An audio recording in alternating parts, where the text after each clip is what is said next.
گوش گزار کر دوں امتحانی پرچے میں اس سلسلے میں کچھ سوالات ہو سکیں گے. قرآن کریم کی تفہیم اور تفسیر کے سلسلہ میں امت مسلمہ کا جو معیار ہے. بسم اللہ الرحمن الرحیم. وَلَقَدْ يَسَّرْنَا الْقُرْآنَ لِلذِّكْرِ فَهَلْ مِن مُدَّكِرٍ. شروع میں پہلے دن میں نے کچھ معروضات عرض کیے تھے کہ جس طرح قرآن کریم کے اوراق کو ناپاک ہاتھ پکڑ نہیں سکتے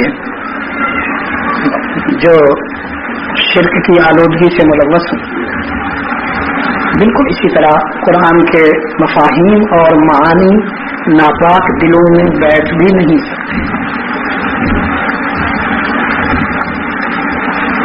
عموماً صرف اس ظاہری نقطے پر توجہ دی گئی کہ مشرک کوئی بدعقیدہ قرآن کریم کو چھو نہیں سکتا، کیونکہ قرآن کے ظاہری الفاظ جو ہیں وہ لا یمسہ ہے،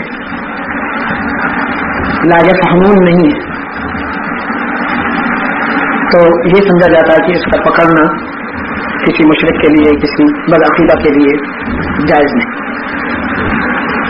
لیکن یہ میرے وجدان کی بات بھی ہے، اور کہیں آپ کو لکھا ہوا بھی ملے گا کہ جس طرح ناپاک ہاتھ قرآن کو پکڑ نہیں سکتے، اسی طرح ناپاک دلوں میں قرآن کریم کی تفہیم بھی نہیں ہوتی، ممکن نہیں ہوتی. قرآن کو سمجھنے کے لیے دل کا پاک ہونا ضروری ہے، تزکیے کے مرحلہ سے گزرنا ضروری ہے. باقی تمام کتابوں کو دماغ سے سمجھا جا سکتا ہے، صرف قرآن کریم ہے جس کو صرف دل کی روشنی سے ہی سمجھا جا سکتا ہے. ان فی ذلک لذکری لمن کان لہ قلب. یہ قرآن کریم اسی کے لیے روشنی فراہم کرتا ہے جس کے سینے میں دل زندہ ہو. یعنی مادیت کے راستہ سے قرآن کریم کو سمجھنے والے ٹھوکریں کھائیں گے. سراسر روحانیت کے راستہ سے قرآن کریم کا سمجھنا ممکن ہے. یہ اس دن میں نہیں کہہ سکا تھا، غالباً یہ بات آپ کے لیے ضروری ہوگی. قرآن کریم کے پہلے مفسر خود صاحب قرآن صلی اللہ علیہ وسلم، جو اللہ کی مشیت کے حقیقی ترجمان ہے. یعنی اللہ کی بات سب سے پہلے رحمت عالم صلی اللہ علیہ وسلم تک پہنچی، پھر رحمت عالم صلی اللہ علیہ وسلم سے حضرات صحابہ نے اقتصاد کیا. تو قرآن کے پہلے مفسر خود رحمت عالم صلی اللہ علیہ وسلم. دوسرے درجے میں حضرات صحابہ ہیں رضوان اللہ علیہ اجمعین، جنہیں اللہ کے رسول صلی اللہ علیہ وسلم سے بنا واسطہ اقتصاد کا موقع ملا، اقتصاد کی سعادت نصیب. حضرات صحابہ کے بعد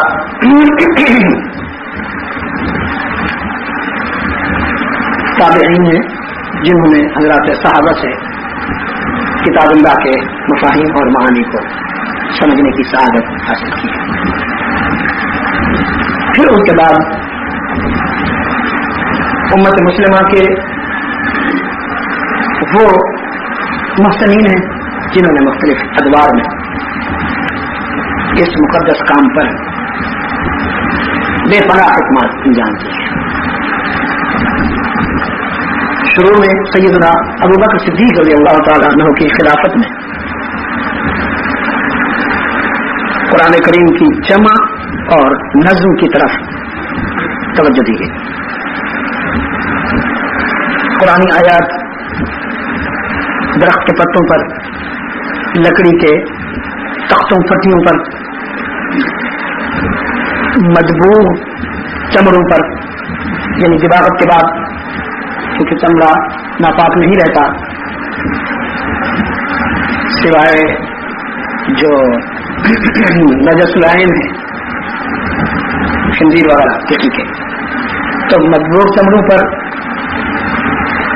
لکڑی کی پھٹیوں یا تختیوں پر، پتوں پر یا کپڑوں کے ٹکڑوں پر، جس صورت میں بھی قرآن آیات مکتوب تھی، سیدنا ابوبکر صدیق رضی اللہ تعالیٰ عنہ کے 27 مہینوں کی خلافت کے عرصہ میں ان کی جمع و نظم کی طرف توجہ دی گئی، اور یہ سلسلہ جاری رہا۔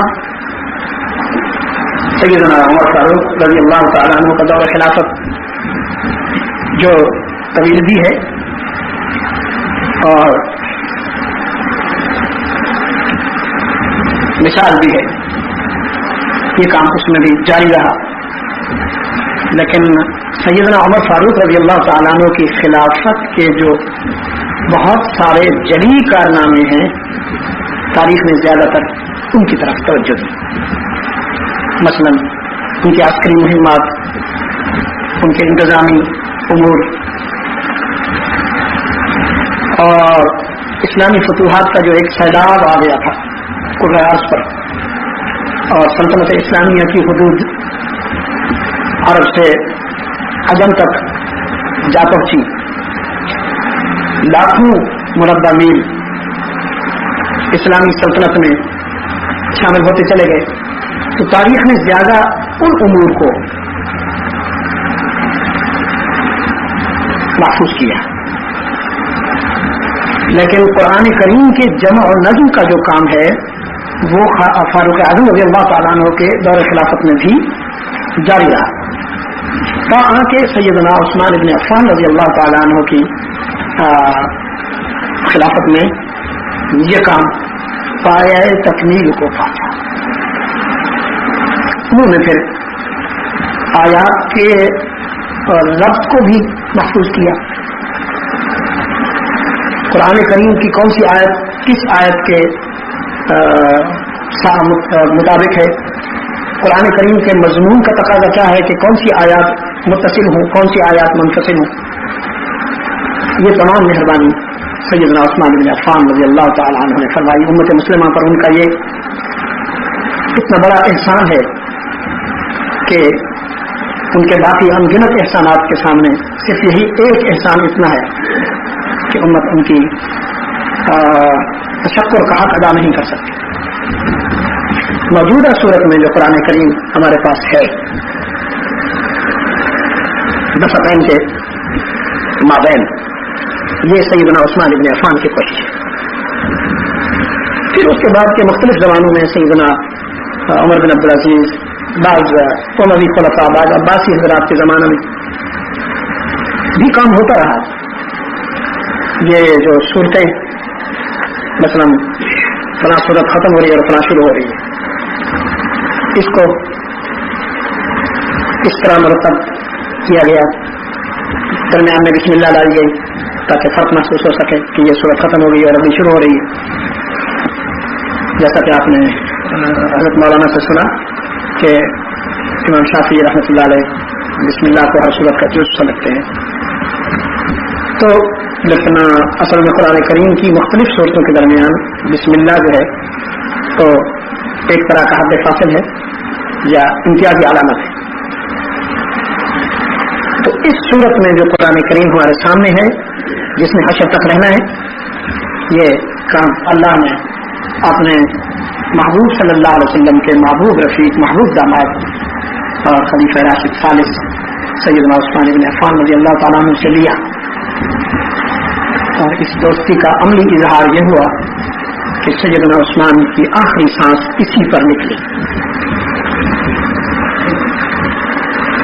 میں اس کو کبھی کبھی اپنے انداز میں بیان کیا کرتا ہوں کہ قرآن اور عثمان نے دوستی اس طرح پکی کر لی کہ شہداء کی تاریخ ہمارے سامنے ہے، کسی شہید کا خون ریگزار پہ، کسی شہید کا خون خنجر پہ، کسی شہید کا خون تلوار کی دھار پہ گرتا ہے، صرف سیدنا عثمان ابن عفان ہے جس کا خون قرآن کے ورقوں پر شہداء کی پوری تاریخ ہے۔ اس لیے میرا یہ ایمان ہے میرا وجدان کہتا ہے کہ باقی تمام شہداء کی شہادت اور ان کی زندگی کی آخری تڑپ کی گواہی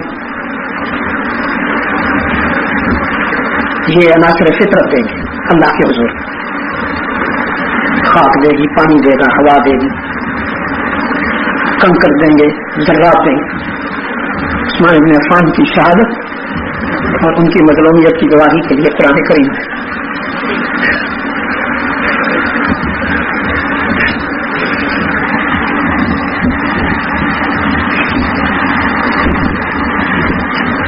پھر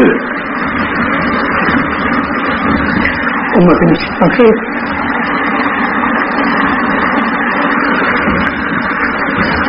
وہ محسنی ہیں جو تفسیر کی طرف آئے، تشریح کی طرف آئے. ان میں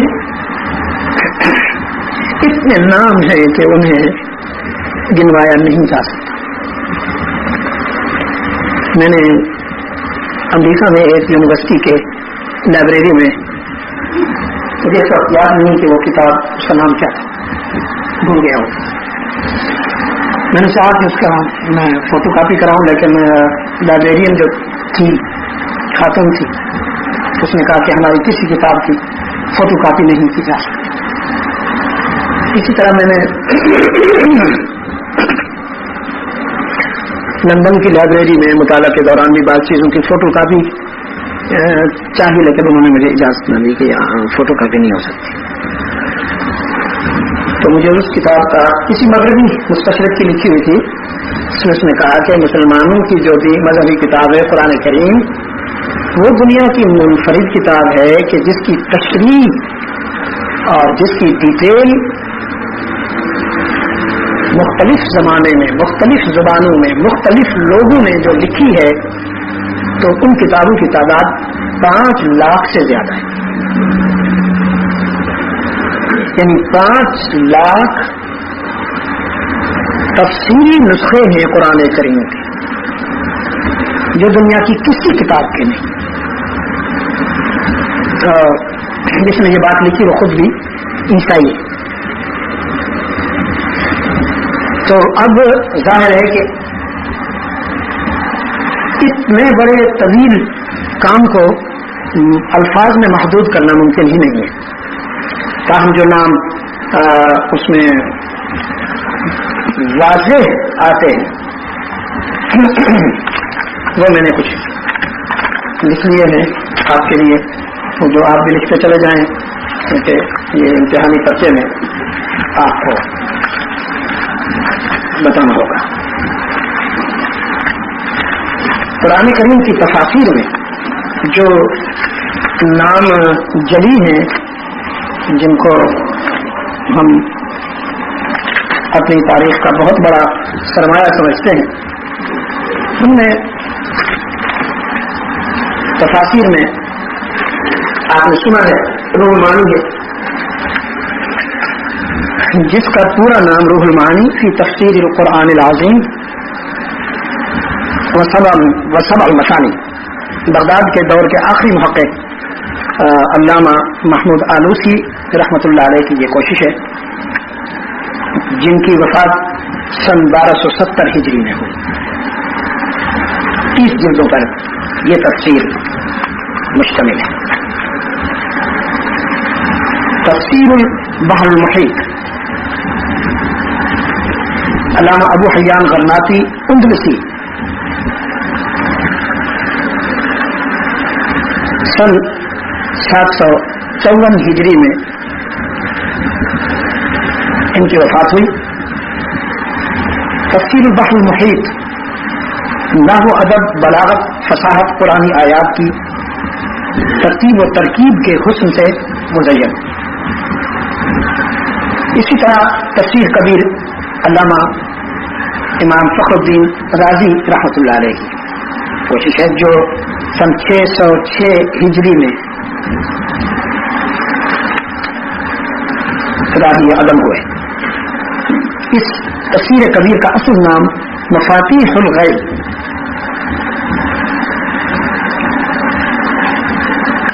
علامہ راضی رحمۃ اللہ علیہ اسلام کے نامور متکلم ہیں، اور ان کی یہ تفسیر عقلی اور علم کلام کے مباحث کے خوبصورت امتزاج کے ساتھ مدون ہوئی. اور اب کے آیات کے شان نزول کے ضمن میں آپ کو اس سے بہت مواد ملے گا. علامہ فخر الدین غازی رحمۃ اللہ علیہ نے یہ تفسیر سورہ الناس سے لکھنا شروع کی.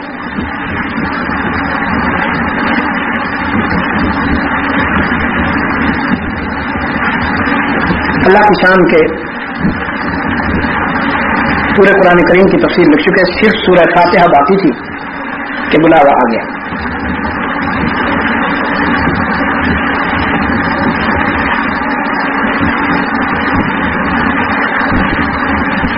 یعنی ڈیٹیل ہو چکی تھی، عنوان باقی تھا کہ زندگی پوری ہوگی. چنانچہ پھر سورہ فاتحہ کی تفسیر قاضی صاحب الدین بن خلیل الخولی دمشقی نے لکھی.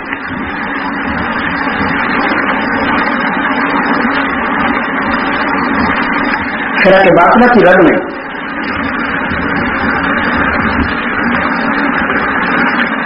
علامہ راضی نے اتنی زیادہ توجہ دی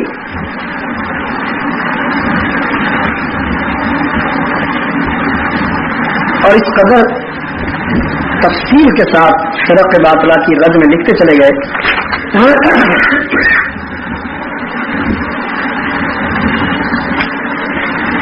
کہ بعض حضرات نے یہاں تک لکھ دیا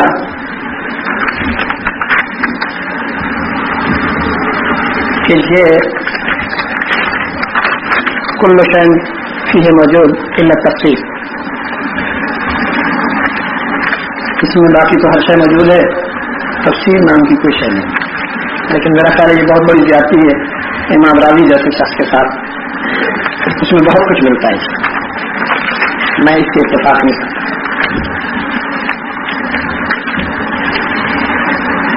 اللہ اکبر. پھر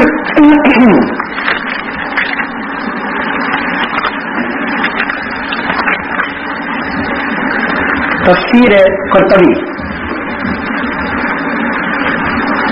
الجامع الاحکام قرآن حکیم، علامہ ابو عبداللہ محمد بن ابی بکر بن فرح جو سن 671 ہجری میں وفات پا گئے، مالکی ہے مسلکن، سن 671 671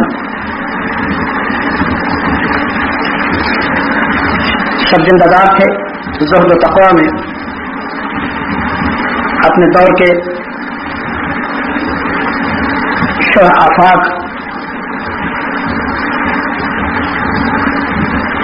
شہرت رکھنے والے ہیں. قرآن کریم کی آیات کی تشریح، مشکل مقامات کی تحقیق، اعراب کی صحت کی کوشش میں ان کی تفسیر قرطبی جو 12 جلدوں پر مشتمل ہے.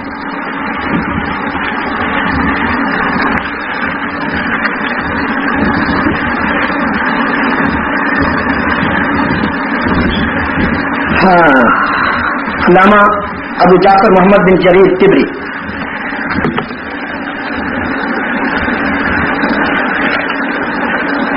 تین 310 ہجری کو جن کی وفات ہوئی.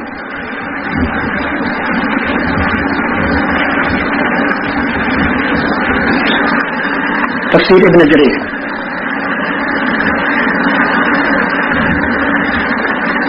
اصل نام جامع البیان، یہ بھی 30 جلدوں پر مشتمل ہے.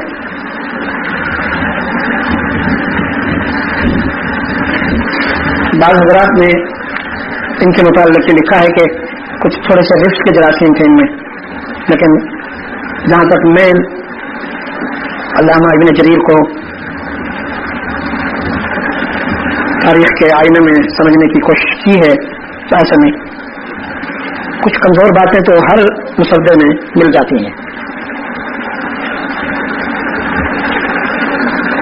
یہاں تک کہ بخاری شریف جیسی سیاح کی امام جو کتاب ہے ہماری سیاح ستہ کی، اس میں بھی آپ کو کچھ کمزوریاں تو مل جائیں گی. میں علامہ ابن جریر کو راضی بھی مانتا ہوں.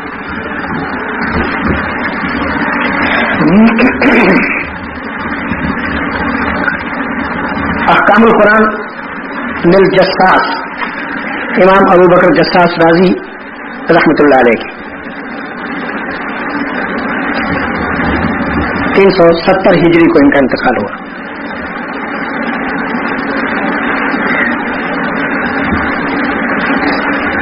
حافظ عماد الدین ابن کثیر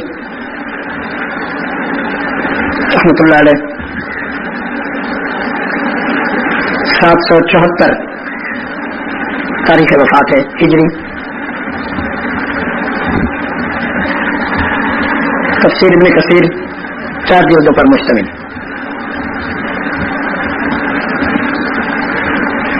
اس دور کے ممتاز علماء محققین کی پسندیدہ تفسیر ہے یہ.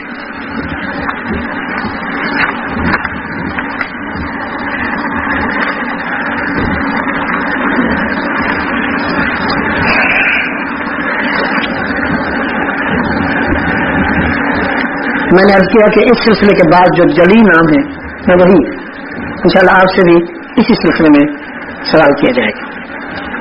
پھر متاخرین میں حضرت شاہ ولی اللہ رحمۃ اللہ تعالی علیہ کی حجت اللہ البالغ،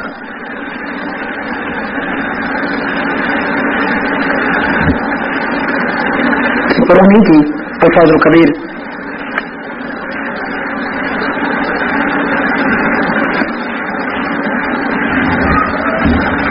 یہ متاخرین علماء میں متقدمین کا بڑا خوبصورت پرتاؤ ہے، جھلک ہے. نام تو حجت اللہ البالغہ کو پڑھنے سے سامنے شاہ ولی اللہ کا آتا ہے، لیکن ان کی تحریر کے تعمق اور ان کے فکر کی گہرائی، بالخصوص علوم خمسہ کے حوالے سے جو کچھ انہوں نے قرآن کریم کی تفصیلات کے سمندر کو ایک پیالی میں بند کیا ہے، تو ایسا لگتا ہے کہ جیسے حلقہ اصحاب رسول میں سے کوئی شخص قرآن کریم کی تشریح کر رہا ہے. حضرت شاہ ولی اللہ رحمۃ اللہ تعالی علیہ بڑے صغیر کے مسلمانوں کے عظیم محسن ہیں. حضرت شاہ عبد الرحیم رحمۃ اللہ علیہ ان کے ساتھ حضرت شاہ ولی اللہ رحمۃ اللہ علیہ سو رہے ہیں، ان کے ساتھ شاہ عبد القادر سو رہے ہیں، ان کے ساتھ شاہ رفیع الدین سو رہے ہیں، پھر ان کے ساتھ شاہ عمر بن اسماعیل شہید سو رہے ہیں. بڑے جبال اور علم و حکمت کے بڑے بڑے سمندروں کے ساتھ مومن خان مومن بھی سو رہا ہے. شاعر بھی تو میرے ساتھ 50-60 علماء بھی تھے جب میں وہاں گیا ہوں قبرستان مہندی ہے. تو جی دلی قبرستان مہندی ہے. تو مجھ سے کہا گیا کہ شاعر تو کوئی اتنی پسندیدہ چیز نہیں ہے اللہ کے ہاں. قرآن کریم نے بھی ان کے متعلق کوئی مثبت تبصرہ نہیں کیا. وہ شعراء یتبعهم الغاوون فی کل وادی یہیمون فیقولون ما لا یفعلون. ہاں جی، الم تر انہم فی کل وادی یہیمون وانہم یقولون ما لا یفعلون. تو یہ مومن خان مومن کیسے سو رہا ہے؟ میں نے کہا ہو سکتا ہے صاحب کام کا کتا ہو. تو ہم تو احترام کی نظر سے دیکھیں گے بھائی اس شخص کو یہاں. تو میں نے محسوس کیا کہ ان مبارک ہستیوں کے اس ملاپ سے نا پوری فضا مجھے جگمگاتی نظر آئی. پوری فضا اس کے قریب کا جو علاقہ تھا اس کو دلی کا جو میئر تھا ہندو، وہاں اکثر و بیشتر یہ مسئلہ کھڑا ہوتا ہے کہ وہ مسلمانوں کو پریشان کرنے کے لیے تجاوزات کے نام سے ان کی دکانیں گرا دی، ان کے ہوٹل گرا دیے. تو یہاں پر اس علاقے کو قبرستان مہندیاں جو ہے اس کے ساتھ کچھ جگہ جو ہے کچھ ایکڑ زمین وہ خالی پڑی، ابھی تک اس پر قبریں نہیں بنی. تو انہوں نے چاہا کہ اس کو ہم کالج کے اس میں شامل کر دیں اور پلے گراؤنڈ بنا دیں کھیل کود کے لیے. تو مسلمانوں نے یہ کیا کہ وہاں راتوں رات سینکڑوں قبریں مصنوعی قبریں بنا ڈالی. تو ہندو جب وہ اس طرح کا کوئی ارادہ کریں کہ تجاوزات کے نام پر وہ مسلمانوں کی املاک کو یا مسلمانوں کی اراضی کو نقصان پہنچانا چاہیں تو پھر مسلمان دفاع کے لیے یہی حربہ استعمال کرتے ہیں کہ کوئی قبر بنا دو. اگر قبر کو چھیڑو تو فوراً فساد شروع ہو جاتا ہے. تو انہوں نے مصنوعی قبریں بنا دی اور اللہ کے فضل و کرم سے وہ علاقہ بھی ابھی تک محفوظ ہے. تو اسی طرح سے یہ حضرات جو ہیں امت کے محسنین. پھر حضرت تھانوی رحمۃ اللہ علیہ کی بیان قرآن اور مولانا ابوالکلام احمد کی ترجمان القرآن. اردو زبان میں یہ عظیم شاہکار ہے. مولانا حفظ الرحمان سہاروی رحمۃ اللہ علیہ کی قصص القرآن تفسیر تو نہیں ہے. مولانا حفظ الرحمان سہاروی کی قصص القرآن 3 جلدوں پر مشتمل تفسیر تو نہیں ہے، لیکن جو انبیاء قرآن کریم میں مذکور ہیں جن کا تذکرہ قرآن نے کیا ہے ان انبیاء علیہ السلام کی حیات طیبہ کو سمجھنے کے لیے قصص القرآن سے بہتر اردو زبان میں کوئی مجموعہ آپ کو نہیں ملے گا.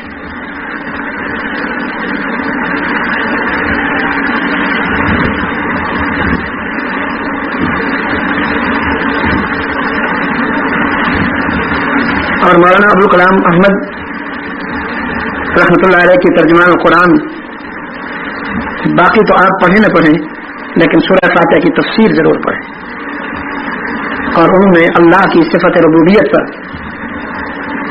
جو لکھ دیا ہے میں اس تحریر کو الہامی تحریر کہتا ہوں. بلا مبالغہ اگر کسی کے پاس زیادہ وقت نہیں ہے تو وہ مولانا ابوالکلام رحمۃ اللہ علیہ کی سورہ فاتحہ کی تفسیر کو سمجھ لے. ام الکتاب کے نام سے علیحدہ بھی تباہ ہوئی ہے ملتی ہے، پوری تفسیر نہیں پڑھی جا سکتی، صرف ام الکتاب کو پڑھ لے تو قرآن کریم سمجھ میں آ جاتا ہے.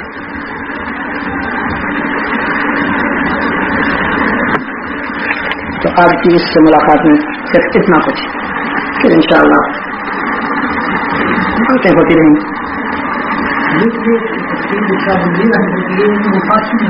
جی ہاں جی، اس خاندان کا دراصل اس خاندان کا میں نے ایک جملے میں کچھ کہہ دیا ہے کہ اتنا بڑا احسان ہے بڑے صغیر کے مسلمانوں پر کہ انہوں نے جب فارسی یہاں حکمران تھی، مغل سلطنت میں تو فارسی حکمران تھی، تو انہوں نے قرآن کریم کا ترجمہ فارسی میں کر کے اپنا فرض ادا کیا. پھر جب اردو جنم لینے لگا فارسی اور سنسکرت سے، یہ جو اردو کی جنم بونی ہے وہ فارسی سنسکرت ہندی جس کو کہتے ہیں آپ، پھر عربی جملے آ گئے کچھ، تو دوسری جو زبانیں مختصر سے دائروں میں بولی جاتی ہیں کچھ ان کے الفاظ بھی اردو میں آئے اور یہ زبان تو پھر انہوں نے اردو ترجمہ بھی فرما دیا. اللہ ان کو اجر عظیم عطا فرمائے. لیکن اس ترجمے میں حضرت عبد القادر رحمۃ اللہ علیہ کا جو ترجمہ ہے، حضرت مولانا محمود حسن دیوبندی رحمۃ اللہ علیہ کا جو ترجمہ ہے، یہ وہ اساسی کوششیں ہیں کہ اس کے بعد جتنے تراجم ہیں وہ سب انہی سے عقل کیا گیا ہے، انہی سے روشنی حاصل کی گئی ہے. جیسے کہ آج کل مصنف بننا تو بہت ہی آسان بات ہے، آپ کچھ کتابیں مطالعہ کے لیے سامنے رکھ لیں، کچھ ادھر سے اور پوری کتاب لکھ دیں گے، وہ مصنف بن جائیں گے، رائٹر بن جائیں گے. تو اب بہت سارے قرآن کریم کا ترجمہ کرنے والے نام آپ کے سامنے آئیں گے، لیکن جب آپ غور سے مطالعہ کریں گے تو ان میں حضرت شاہ عبد القادر، شاہ رفیع الدین، مولانا محمود حسن رحمۃ اللہ علیہ، انہی حضرات کی وہ جو ہاں بھائی خوبیوں کا اگر ہم جائزہ لینا شروع ہو جائیں نا جی، تو پھر اپنی انفرادی خوبیاں بے پناہ ہیں، ان کا احاطہ نہیں کیا جا سکتا. میری عادت ہے کہ میں جب قرآن کریم کا ترجمہ کرتا ہوں، آپ کے سامنے بھی جب ترجمہ کروں گا تو حضرت مولانا محمود حسن کا وہ ترجمہ سامنے رکھ کے کرتا ہوں کہ کسی بھی قرآن کریم کے جملے کا میں ترجمہ ان سے ہٹ کے نہ کروں، میری آخرت کے لیے خطرناک ہوگا. میں اس کو اتنا جامع مانتا ہوں، تو قرآن کریم کے مزاج سے اتنا اقرب مانتا ہوں اس کو کہ جب قرآن کا ترجمہ کرنے پہ آئیں تو اس کو سامنے رکھ لیں بس. تو اس گھرانے کے بے پناہ احسانات ہیں. بہت سارے قرآن کریم کا ترجمہ کرنے والے نام آپ کے سامنے آئیں گے، لیکن جب آپ غور سے مطالعہ کریں گے تو ان میں حضرت شاہ عبد القادر، شاہ رفیع الدین، مولانا محمود حسن رحمۃ اللہ علیہ، انہی حضرات کی جو بھائی خوبیوں کا اگر ہم جائزہ لینا شروع ہو جائیں نا جی، تو پھر اپنی انفرادی خوبیاں بے پناہ ہیں، ان کا احاطہ نہیں کیا جا سکتا. میری عادت ہے کہ میں جب قرآن کریم کا ترجمہ کرتا ہوں، آپ کے سامنے بھی جب ترجمہ کروں گا تو حضرت مولانا محمود حسن کا وہ ترجمہ سامنے رکھ کے کرتا ہوں کہ کسی بھی قرآن کریم کے جملے کا میں ترجمہ ان سے ہٹ کے نہ کروں، میری آخرت کے لیے خطرناک ہوگا. میں اس کو اتنا جامع مانتا ہوں، تو قرآن کریم کے مزاج سے اتنا اقرب مانتا ہوں اس کو کہ جب قرآن کا ترجمہ کرنے پہ آئیں تو اس کو سامنے رکھ لیں بس. تو اس گھرانے کے بے پناہ احسانات ہیں. اب حجت اللہ جو ہے اس میں یعنی انفرادی زندگی سے لے کر انسان کی اجتماعی زندگی تک قرآن کریم کا جو ایک تصور حیات ہے، عربی تفاسیر میں یا عربی جو مسودات اس وقت ہمارے سامنے ہیں، کسی عربی مسودہ میں یہ تمام چیزیں مجھے یکجا نہیں ملی جو حضرت شاہ ولی اللہ رحمۃ اللہ علیہ نے یکجا کر دی. یعنی آپ یوں کہہ سکتے ہیں کہ فکر و نظر کے وہ بکھرے ہوئے موتی حضرت شاہ صاحب رحمۃ اللہ علیہ نے یکجا کر دیا، ان کی شیرازہ بندی کر دی. یہ بجائے اس کے کہ آپ ڈھونڈتے تھے ایک چیز کو تلاش کرنے کے لیے لائبریری، پوری لائبریری کھنگالنا پڑتی، کسی ایک کتاب کو ڈھونڈنے کے لیے بھی کسی وقت انسان کو یاد نہیں ہوتا کہ یہ کتاب کہاں پر ہوئی، تو پوری لائبریری کا حوالہ کرنا ہوتی ہے. تو وہ جواہر، وہ موتی جو بکھرے پڑے تھے مختلف کتابوں میں، تاریخ کے مختلف صفحات میں، حضرت شاہ ولی اللہ رحمۃ اللہ علیہ نے ان سب کو یکجا کر کے سامنے رکھ دیا کہ ایک فرد سے لے کر قوم تک زندگی گزارنے کا قرآن معیار کیا ہے. قرآن کریم کا تصور معیشت، قرآن کریم کا تصور معاشرت، قرآن کریم کا تصور سیاست اور قرآن کریم کا تصور انقلاب، یہ بڑے پیچیدہ اور کنجسٹڈ مضامین تھے.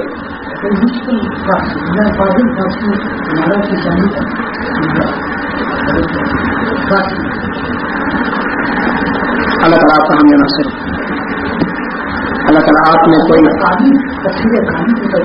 خوب ہے تفسیر حقانی. میں نے اس لیے کیا نہیں کہ میں تو اگر نام لینے بیٹھوں گی تو پھر نہیں، تو وہ احاطہ نہیں ہو سکتا. یہ چند ایک میں نے آپ کے سامنے رکھ دی. تفسیر حقانی میں بھی آپ کو بہت ساری خوبیاں ملیں گی، بہت ساری خوبیاں ملیں گی. اختصار کیا ہے انہوں نے، بہت ساری تفصیلی باتوں کا اختصار کیا ہے. اصل میں ہر متکلم، ہر مفسر یا ہر مفکر کا اپنا ایک تصور ہوتا ہے. جیسا کہ میں نے عرض کیا کہ کسی نے ربط آیات پر زیادہ،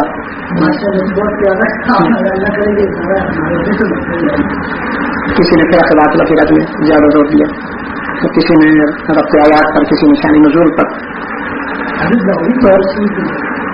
لاہوری رحمۃ اللہ علیہ نے بھی اپنے اسلاف کے بکھرے ہوئے جواہرات کو جمع کیا. شاہ القرآن مولانا غلام اللہ خان نے بھی اسی طرح بکھرے ہوئے جواہرات کو جواہر القرآن کے نام سے جمع کیا.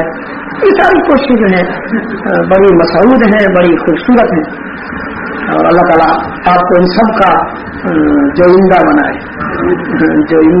تو پھر آپ پائندہ ہو جائیں.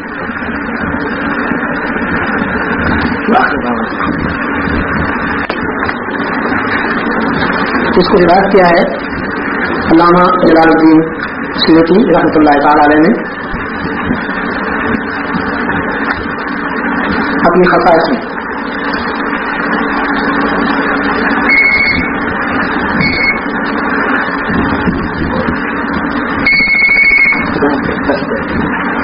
علامہ جلال الدین سیوطی رحمۃ اللہ علیہ نے اپنی خصائص میں اس کو نقل کیا ہے سنن حدیث سے حضرت ابو سعید خدری رضی اللہ تعالیٰ عنہ کے بعد کہ قرآن کریم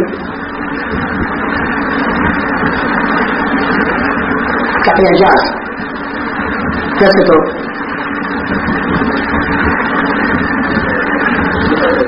اس پر بہت سارے عنوانات آ سکتے ہیں لیکن دو بہت اہم کہ اس کا مثل لانا کسی کے بس میں نہیں.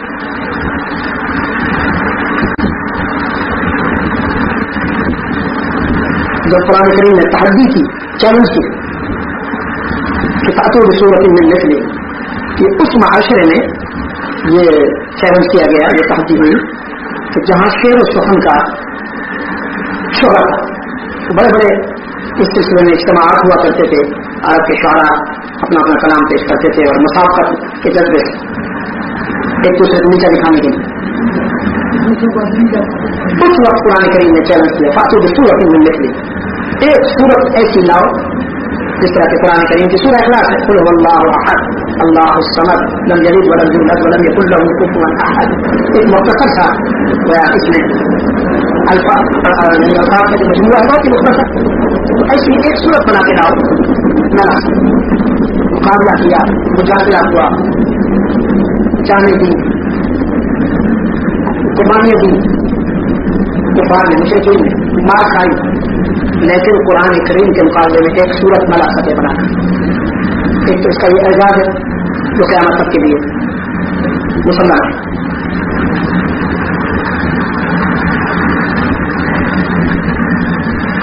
دوسرے اس کی تحفیظ یعنی اس کا محفوظ ہونا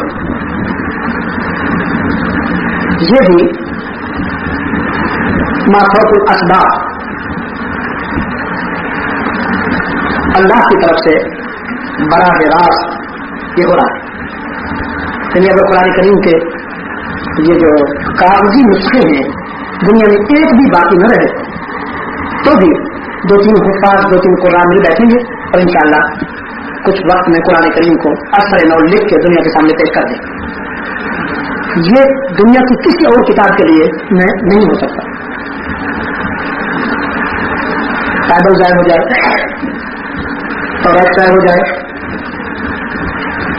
یا مشرق و مغرب کے دوسرے مسودات ضائع ہو جائیں تو انہیں دوبارہ زندہ نہیں کیا جا سکے گا کیونکہ کسی سینے میں وہ محفوظ نہیں ہے جبکہ قرآن کریم محفوظ ہے. ایک بات وہ اور بھی حضرت سید خدری رضی اللہ تعالیٰ عنہ لاتے ہیں کہ جمرات پر جو رمی ہوتی ہے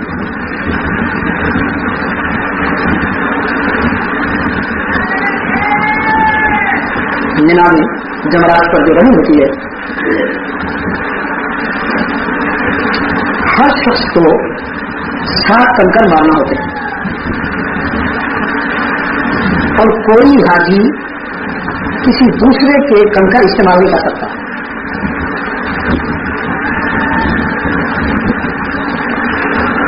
یعنی ہر شخص کو چاہیے کہ وہ اپنی کنکر مارے. جمرات کو مزدلفہ سے لائے جاتے ہیں وہ جو عرفہ سے عرفہ کے تھوڑے سے قیام کے بعد جب رات گزارنا ہوتی ہے بین المنا والعرفہ مزدلفہ والی اسی رات کو جہاں دو نمازیں بھی اکٹھی پڑھی جاتی ہیں مغرب اور عشاء کی تو اسی رات کے قیام میں جمرات کے لیے مزدلفہ سے کنکریاں چن لی جاتی ہیں. اب باہر کے حجاج جو مہمان کے طور پر حرمین میں جمع ہوتے ہیں ان کی تعداد کبھی 25 لاکھ کبھی 28 لاکھ کبھی 23 لاکھ ہوتی ہے لیکن سعودی عرب کے اندر کے حجاج یا وہ یعنی قریب قریب کی ریاستوں سے یا امارات ہو گئی ابو ظبی ہو گئی دبئی ہو گئی شارجہ ہو گیا العین ہو گیا فجیرہ ہو گیا قریب قریب کی جو ریاستیں ہیں یمنی ہیں یہ لوگ جو جاتے ہیں بس حج کے لیے اپنے اس میں ذرائع ہوتے ہیں ان کے اور واپس آ جاتے ہیں، وہ شمار نہیں ہوتے. یہ جو تعداد عموماً بتائی جاتی ہے یہ ان لوگوں کی ہے کہ جو وہاں جا کر ٹھہرتے ہیں، مہمان بنتے ہیں باہر کی دنیا سے آنے والے. تو مقامی سعودی عرب کے حجاج، اس کے قرب و جوار سے آنے والے حجاج، اگر ان سب کی تعداد کو جا کر لیا جائے تو وہ کئی ملین بنتی ہے، یعنی 5 ملین 6 ملین. تو 5 ملین افراد میں اگر جمرات پہ کنکر مارے ہیں اور ہر شخص نے 7 کنکر مارے ہیں تو وہ کنکریاں سعودی انتظامیہ نہیں اٹھاتی. یہ تو اب کی بات کر رہا ہوں. اس وقت بھی رسول اللہ صلی اللہ علیہ وسلم کے زمانے میں بھی وہ کنکر کوئی نہیں اٹھاتا تھا، لیکن وہ گم ہو جاتے تھے، وہ کنکر گم ہو جاتے تھے. تو حضرت صلی اللہ علیہ وسلم سے پوچھا گیا کہ یہ کنکر کہاں جاتے ہیں؟ تھوڑے سے تو کچھ نظر آتے ہیں، لیکن باقی وہ سارا جو چھوٹے شیطان سے بڑے شیطان تک کا وہ جو ہے دائرہ بنا ہوا وہ سب خالی ہو جاتا ہے. تو آپ صلی اللہ علیہ وسلم نے فرمایا اللہ نے اس کے لیے ملائکہ مقرر کر رکھے، جن حجاج کی حاضری قبول ہوتی ہے ان کے کنکر ملائکہ اٹھا کر لے جاتے ہیں اور اللہ کے اپنے نظم میں وہ ذخیرہ ہو جاتے ہیں. صرف ان کے کنکر باقی رہتے ہیں جن کا حج قبول نہیں ہوتا. اعاذنا اللہ من ذلک. تو ان بد نصیبوں کے جو کنکر ہیں وہ وہاں پڑے رہ جاتے ہیں. جن حجاج کا حج قبول ہوتا ہے ان کے کنکر ملائکہ اٹھا لے جاتے ہیں. تو جو باقی رہتے ہیں اس کا کرم دیکھیے، جو جمرات کے اطراف میں کنکر باقی رہتے ہیں ان کی تعداد نہ ہونے کے برابر ہے. یعنی ساری کوتاہیوں ساری غلطیوں کے باوجود اس کی رحمت قبول کر ہی لیتی ہے حاضری. بہت کم ایسے ہوتے ہوں گے کہ جن کا ارادہ ہی یعنی. ایک مثال میں نے بھی کیا تھی، یہی پاکستان کے اللہ کے بندے تھے، ان کو داماد لے گئے تھے. تو اللہ کا بندہ وہاں مینا مجھے کہتا ہے یہ مجھے گھسیٹ کے لے آیا، یہ میں اتنا پریشان ہو رہا ہوں، اتنی گرمی ہے، اس قدر تکلیف ہے، کوئی چیز کھانے کی وقت پر نہیں ملتی، جو میں چاہتا ہوں وہ نہیں ملتی، کیا فائدہ ہوا یہاں لانے کا، یہ مجھے خامخواہ کھینچ کے لے آیا ہے. اب اس کو سمجھاتے رہ گئے بھائی یہ تو زندگی میں سعادت کبھی کبھی نصیب ہوتی ہے، کسی کسی کو نصیب ہوتی ہے. تم اور پھر سارے بال اس کے سفید تھے، جسمانی طور پر بھی وہ بس نظر آتا تھا کہ ابھی جانے والا ہے، لیکن اب اس کے اندر یہ کیفیت کون اتارے؟ ان قلوب بنی آدم بین اصبع الرحمن. دل تو اللہ کے قبضے نہیں، اس کے دل میں ہم یہ کیفیت کیسے اتاریں کہ تو شکر ادا کر. اس سب کچھ کے باوجود اللہ نے تو یہاں بلا دیا، مگر نہیں، یہ الفاظ اس کے منہ پر نہیں آئے. طواف کروایا گیا تو وہ بھی دل جا گئے، داماد اس کو لے گیا اور اس کے اوپر بٹھایا. وہ جو وہاں کے اجرت پر کام کرنے والے پنگھوڑا سا بنا رکھا ہے انہوں نے ایک لکڑی کا، تو اس پہ بٹھا کر اس نے طواف کرایا.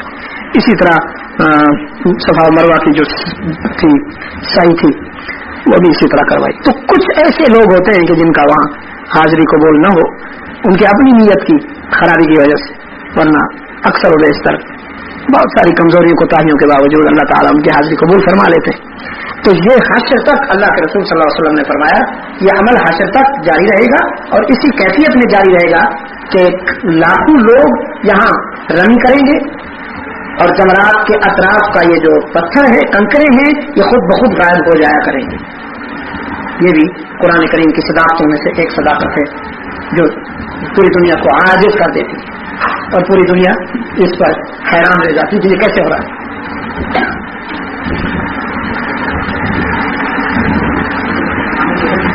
نہیں نہ پانی نہ چاہے، مزید رہیں گے بیچارے، لیکن بس وہ وزارت کی پڑ گئی ان کو، تو آپ ان کے فکر سے فائدہ حاصل کریں.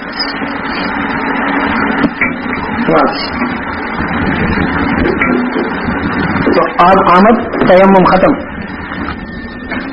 سيقول السفهاء من الناس ما ولاهم عن قبلتهم التي كانوا عليها قل لله المشرق والمغرب يهدي من يشاء إلى صراط مستقيم وكذلك جعلناكم أمة وسطا لتكونوا شهداء على الناس ويكون الرسول عليكم شهيدا وما جعلنا القبلة التي كنت عليها إلا لنعلم من يتبع الرسول ممن ينقلب على عقبيه وإن كانت لكبيرة إلا على الذين هدى الله وما كان الله ليضيع إيمانكم إن الله بالناس لرؤوف رحيم قد نرى تقلب وجهك في السماء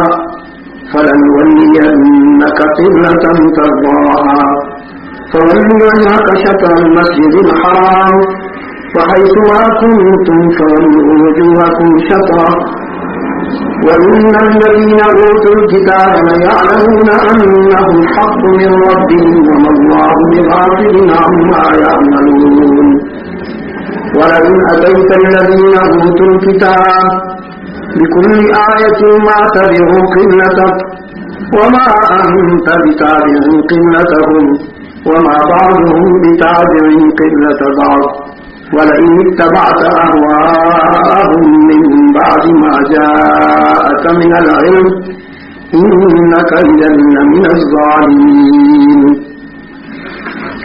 الذين آتيناهم الكتاب يعرفونه كما يعرفون أبناءهم وإن فريقا منهم ليكتمون الحق وهم يعلمون الحق من ربك فلا تكونن من الممترين ولكل وجهة هو موليها فاستبقوا الخيرات أينما تكونوا يأتي بكم الله جميعا إن الله على كل شيء قدير ومن حيث خرجت فول وجهك شطر المسجد الحرام وإنه للحق من ربك وما الله بغافل عما تعملون ومن حيث خرجت فول وجهك شطر المسجد الحرام وحيث ما كنتم فولوا وجوهكم شطره لئلا يكون للناس عليكم حجة إلا الذين ظلموا منهم فلا تخشوهم واخشوني وليتم نعمتي عليكم ولعلكم تهتدون كما أرسلنا فيكم رسولا منكم يتلو عليكم آياتنا ويزكيكم ويعلمكم الكتاب والحكمة ويعلمكم ما لم تكونوا تعلمون فاذكروني أذكركم واشكروا لي ولا تكفرون. اب کہیں گے بیوقوف لوگ کہ کس چیز نے پھیر دیا مسلمانوں کو ان کے قبلہ سے جس پر کہ وہ تھے. تو کہہ دے اللہ چاہے مشرق اور مغرب چلائے جس کو چاہے سیدھی راہ پر یا سیدھی راہ کی طرف. اور اسی طرح کیا ہم نے تم کو امت معتدل تاکہ وہ تم گواہ لوگوں پر اور ہو جائے اللہ کا رسول گواہ تم پر. نہیں مقرر کیا تھا ہم نے وہ قبلہ کہ جس پر تو پہلے تھا مگر اس واسطے کہ معلوم کرے کون اتباع کرے گا رسول کی اور کون پھر جائے گا اپنی ایڑیوں پر یا الٹے پاؤں. بے شک یہ بات بھاری ہوئی مگر ان پر جن کو راہ دکھائی رب العالمین نے اللہ. اور اللہ ایسا نہیں کہ ضائع کرے تمہارا ایمان، بے شک اللہ لوگوں پر بہت شفیق نہایت مہربان ہے. یقیناً ہم دیکھتے ہیں بار بار اٹھنا تیرا منہ کا آسمان کی طرف، سو البتہ پھیریں گے ہم تجھ کو جس قبلہ کی طرف کہ تو راضی ہے. اب پھیر لے منہ اپنا مسجد حرام کی طرف اور جس جگہ تم ہوا کرو پھر لو منہ اپنا اس کی طرف. اور جن کو ملی ہے کتاب البتہ جانتے ہیں کہ یہ ٹھیک ہے ان کے رب کی طرف سے. اور اللہ نہیں بے خبر اس سے کہ جو وہ کرتے ہیں. اور اگر تو لائے اہل کتاب کے پاس ساری نشانیاں تو کبھی نہ مانیں گے تیرے قبلہ کو اور نہ تو مانے گا ان کے قبلہ کو. اور نہ ان میں ایک مانتا ہے دوسرے کے قبلہ کو، اور اگر تو چلا ان کی خواہشوں پر بعد اس علم کے کہ جو تجھ کو پہنچا، بے شک تو بھی ہوگا بے انصافوں میں سے۔ جن کو ہم نے دی ہے کتاب پہچانتے ہیں اس کو جیسے پہچانتے ہیں اپنے بیٹوں کو، اور بے شک ایک فرقہ ان میں سے البتہ چھپاتے ہیں حق کو جان کر، حق وہی ہے جو تیرے رب کی طرف سے ہے۔ تو پھر نہ ہو شک کرنے والوں میں سے۔ اور ہر کسی کے واسطے ایک جہت ہے، وجہتن، ایک سمت ہے یعنی قبلہ کہ وہ منہ کرتا ہے اس کی طرف۔ سو تم سبقت کرو نیکیوں میں، جہاں کہیں تم ہوگے لائے گا تم کو اللہ اکٹھا، بے شک اللہ ہر چیز پر قادر ہے۔ اور جس جگہ سے تو نکلے سو منہ کر اپنا مسجد حرام کی طرف، بے شک یہی حق ہے تیرے رب کی طرف سے، اللہ بے خبر نہیں اس سے کہ جو تم کرتے ہو۔ اور جہاں سے تو نکلے منہ کر اپنا مسجد حرام کی طرف، اور جس جگہ تم ہوا کرو منہ کرو اسی کی طرف، تاکہ نہ رہے لوگوں کو تم سے جھگڑنے کا موقع، مگر جو ان میں بے انصاف ہیں سو ان سے مت ڈرو اور مجھ سے ہی ڈرو، اس واسطے کہ کامل کروں تم پر فضل اپنا یا نعمت اپنی، اور تاکہ تم پاؤ ہدایت راہ سیدھی۔ جیسا کہ بھیجا ہم نے تم نے رسول تم میں سے، پڑھتا ہے تمہارے اوپر آیتیں ہماری، پاک کرتا ہے تم کو اور سکھلاتا ہے تم کو کتاب اور حکمت، کتاب کے اسرار و رموز، اور وہ کچھ سکھاتا ہے کہ جو تم نہیں جانتے تھے۔ سو تم یاد رکھو مجھ کو، میں یاد رکھوں تم کو، اور احسان مانو میرا، ناشکری مت کرو۔ یہ لفظی ترجمہ تھا۔ بات چل رہی تھی یہود کی قط حجتیوں اور ان کی حق و صداقت سے انحراف کی مسلسل راستے اختیار کرنے کا طے کیا ہوا ہے انہوں نے کہ وہ رسول اللہ صلی اللہ علیہ وسلم کے ساتھ کسی بھی حوالے سے اتفاق نہ کرے۔ تحویل قبلہ کے وقت اصل میں حضرت آدم علیہ السلام سے سیدنا نوح تک یہی بیت اللہ ہی جہت رہی اور سمت رہی عبادت کے لیے۔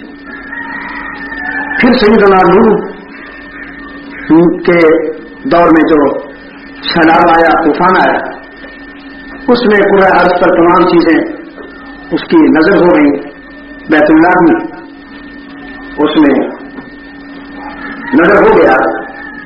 تو پھر اسے اکثر نو سیدنا ابراہیم و اسماعیل علی نبینا علیہ السلام تسلیم نے تعمیر فرمائی، اور پھر وہی قبلہ رہا سیدنا ابراہیم و اسماعیل علیہ السلام کا تعمیر کرتا۔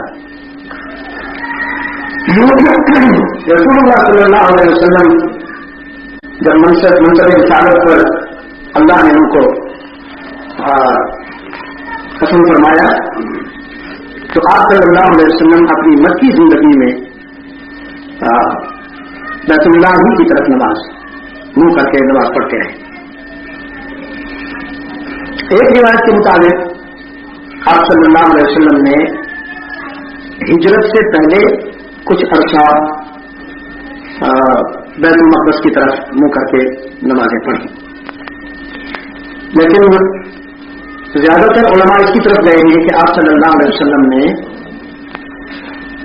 بیت المقدس کی طرف منہ کر کے نمازیں ہجرت کے بعد ادا فرمائی ہے، 16-17 مہینوں کے ایسا ہے۔ اب بیت المقدس کا جہاں تک تعلق ہے تو وہ یہودیوں کا بھی قبلہ ہے، اس میں اسی جہت پر وہ بھی عبادت کرتے ہیں۔ تو جب آپ صلی اللہ علیہ وسلم مدینہ طیبہ میں تشریف لائے اور بیت المقدس کی طرف منہ کر کے نمازیں ادا فرماتے رہے تو اس پر بھی یہودی راضی نہ تھے. یعنی اس پر انہوں نے اظہار اطمینان نہیں کیا کہ چلے مسلمانوں کا اور ہمارا قبلہ تو ایک ہو گیا, اللہ بھی ایک ہے اور ہمارا قبلہ بھی ایک ہے, مسلمان اور ہم دونوں ایک ہی جہت کی طرف منہ کر کے نماز پڑھتے ہیں. اس پر بھی وہ راضی نہ تھے, بلکہ مسلمانوں کو ایک طرح کا تانا دیتے تھے کہ آسمانی صحیفوں میں تو اللہ کے آخری رسول کا اپنا قبلہ ہوگا اور وہ بیت اللہ ہوگا, لیکن یہ تمہارا رسول اگر اللہ کا سچا رسول ہے تو یہ تو بیت اللہ کے بجائے بیت المقدس کی طرف منہ کر کے نمازیں پڑھتا ہے. یعنی طے ہوا کہ یہودی کسی بھی رخ پر مسلمانوں پر مطمئن نہیں ہوتے. حتی تتبع ملتہ لن ترضى تاکید کا صیغہ ہے نا, یعنی اس پر انتہا ہو گئی. لن ترضى عنك اليهود ولا النصارى حتى تتبع ملتهم, یہاں تک کہ تو من كل الوجوه ان کی بات مانے اور ان کی تقلید کرے. وہ کسی بھی حوالے سے آپ کی فکری یا ملی انفرادیت کو پسند نہیں کرتے کہ مسلمانوں کا کوئی اپنا شعار ہو, مسلمانوں کا کوئی اپنا طرز زندگی ہو, اس پر وہ راضی نہیں. وہ صرف یہ چاہتے ہیں کہ من کل الوجوہ مسلمان ہمارے پیچھے چلے, اور یہ فطرت روز اول سے آج تک یہود و نصارہ کی چلی آ رہی ہے. موجودہ حالات کے تناظر میں کہ جب تمدنی اور تہذیبی ٹکراؤ کی ایک صورت نظر آتی ہے اس وقت پورے عالم میں, تو یہود و نصارہ کی بحث یہ ہے کہ مسلمان اپنی پہچان یا اپنی شناخت یا اپنا تمدن چھوڑ کر ہمارے پیچھے چلے. جہاں جہاں ان کا تسلط ہوا, جہاں جہاں انہوں نے کنٹرول حاصل کیا, وہاں کے مسلمانوں کی انہوں نے تہذیب و تمدن بدل کے رکھی, اور مسلمانوں نے جہاں اپنی تہذیب و تمدن بدلی وہاں پھر بھی وہ راضی نہ ہوئے, بلکہ انہیں تاریخ خاص سزا دی. بوسنیا کا واقعہ پوری دنیا کے سامنے. بوسنیا کے مسلمان اپنی تہذیب و تمدن سے ہٹ گئے تھے. خواتین مغربی لباس پہنتی تھیں, مغربی لباس پہنتے تھے, لیکن اس کے باوجود انہوں نے ان کے پکھ چوڑا. چنانچہ ایک بوڑھی خاتون, ہم ان کو پوچھ رہے تھے, کچھ حالات معلوم کر رہے تھے کہ تم سے کیا گزری. ایک بوڑھی خاتون علیحدہ بیٹھی تھی, بہت ہی رنجیدہ تو سارے تھے کیونکہ ہر وقت زیادہ تھے سارے کے سارے, لیکن اس کی کیفیت باقی سب سے منفرد تھی. جب ہم اس کے پاس گئے تو بڑی دیر کے بعد اس نے ہماری طرف توجہ دی, ہماری بات کی طرف, اور سر اٹھایا. پن وہ یوں بیٹھی تھی. جب سر اٹھایا تو پھر ایسی ہے کہ ہم پر مصائب تو بے پناہ ٹوٹے ہیں, جن کی تفصیل لذیذ ہے, لیکن ابھی تک اللہ تعالی نے ہمارے ساتھ وہ کچھ نہیں کیا جو کچھ ہم نے اس کے دین کے ساتھ کیا تھا. یعنی ابھی تک اللہ تعالی نے اپنے فضل و کرم سے ہمارے جرائم کو اور ہماری بے اعتدالیوں کو چھپا دیا. پورے کا پورا اللہ تعالی نے ایکشن نہیں لیا, اس نے درگزر کا معاملہ کیا, ہمیں معاف فرمایا ہے.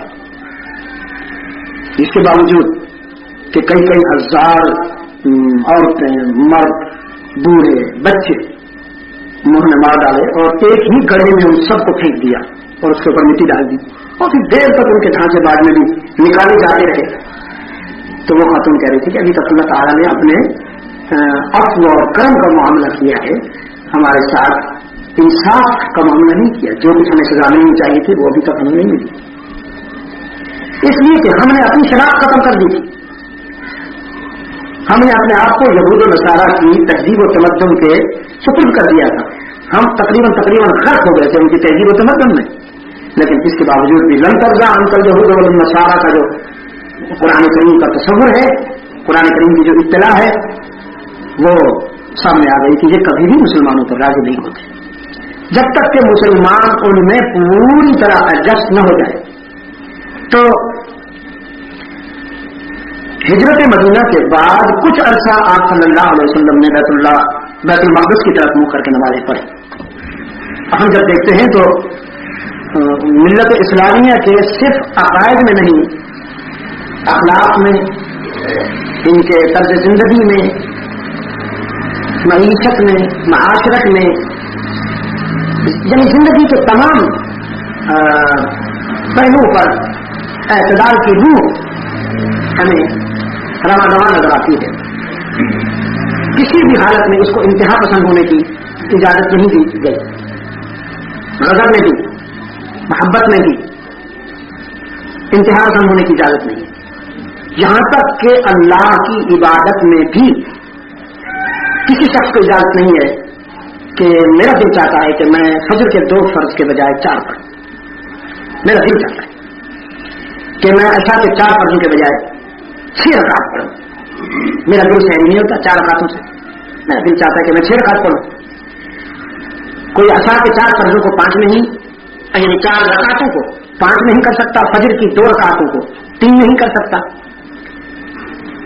اسی معیار پر قائم رہنا ضروری ہے جو معیار اللہ نے اپنے رسول صلی اللہ علیہ وسلم کے ذریعہ امت مسلمہ کے سامنے پیش کر دی ہے. اور آپ صلی اللہ علیہ وسلم کی حیات طیبہ کے آخری لمحات میں اللہ نے ملت اسلامیہ کے لیے زندگی گزارنے کا جو طرز پسند فرمایا اس پر مہر بھی لگا دی کہ الیوم اکملت لکم دینکم. اب ہم نے اس کو مکمل کر دیا ہے, اس میں کوئی کمی بھی نہیں کر سکے گا, کوئی زیادتی بھی نہیں کر سکے گا. تو انتہا پسندی دین میں کہیں بھی نہیں ہے, نہ عبادات میں, نہ محبت میں, نہ غضب میں, یہاں تک کہ عقل و شرب میں. یہ تو حکماں کہتے ہیں کہ جسمانی صحت کے لیے عقل و شرب کا اعتدال بہت ضروری ہے, لیکن اسلام اس سے پہلے کہتا ہے کہ اعتدال عقل و شرب میں بھی ہونا چاہیے.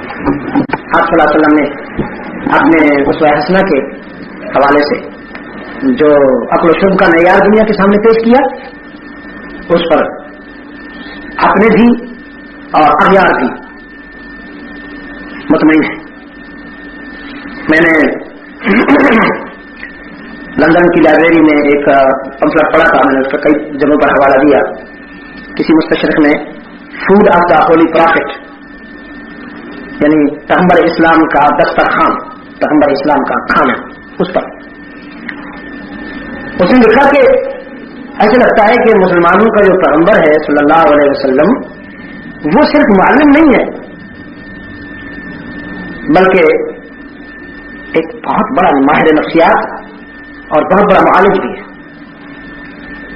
اگر ان کی حیات طیبہ کے جو اصول ہیں انہیں اپنا لیا جائے تو نہ صرف آخرت بنتی ہے بلکہ دنیا بھی بنتی ہے. پھر اس نے مثال دی کہ پیغمبر اسلام نے فرمایا ہے کہ کھانا اعتدال پر کھانا چاہیے, یعنی کھانے کو آخری کھانا سمجھ کے نہ ختم کیا جائے, وہ تو نماز کو آخری نماز سمجھ کے پڑھا جائے.